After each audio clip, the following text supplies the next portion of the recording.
Sometimes a political pundit says something so honest and so revealing that it perfectly captures their entire worldview. In the clip you're about to see, we are going to watch the exact moment a MAGA guest on CNN utters those 4 shocking words you saw in the thumbnail. If you're ready, hit that like and subscribe button. Let's watch this together and I'll give you my 2 cents at the end. So now it doesn't matter, Scott Jennings, that voters are not happy with what Trump's doing, don't feel safer, all of that. I don't care what they think. I mean, these are the same people who elected the mayor and city council that ran the city's public safety into the ground in the first place. You don't care what the residents... They don't know what's good for them. You don't care what the residents of D.C. think. I do not. I do not care one bit, and I'll tell you something else. I do remember just a couple of weeks ago you were saying, well, secretly, D.C. residents really want this because they know the crime is so bad. I don't know now what we actually have the numbers that need. say, will Trump's federal takeover reduce violent crime? 65% say no, just 20% say yes. Do you feel like the president's of federal officers makes you feel safer, more safe, 18%, less safe, 61%? Why would they say that?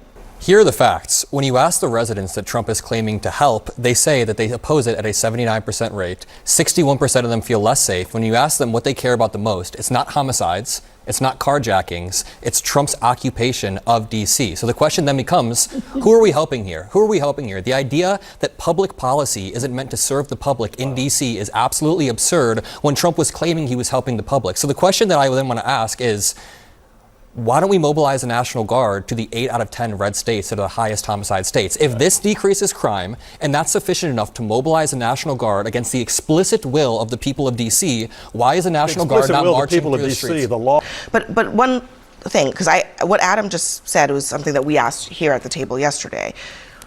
Why not address violence in all these other parts of the country? Not enough Democrats. I'm not saying that President Trump should do it, but all these red state governors have the ability to mobilize their National Guards within their own states. Why aren't they doing it?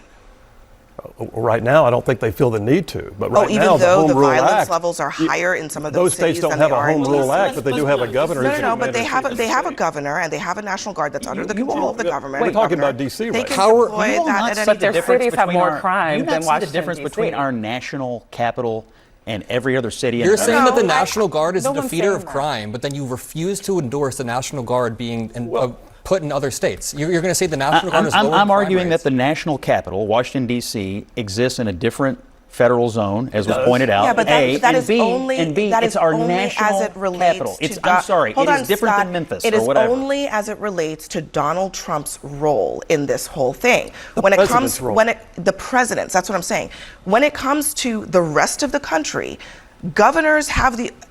I'll let you get it. Governors have the authority to do what Trump is doing, and they are not doing it. I do not care one bit. That right there is one of the most honest and damning admissions ever uttered by a political pundit on national television.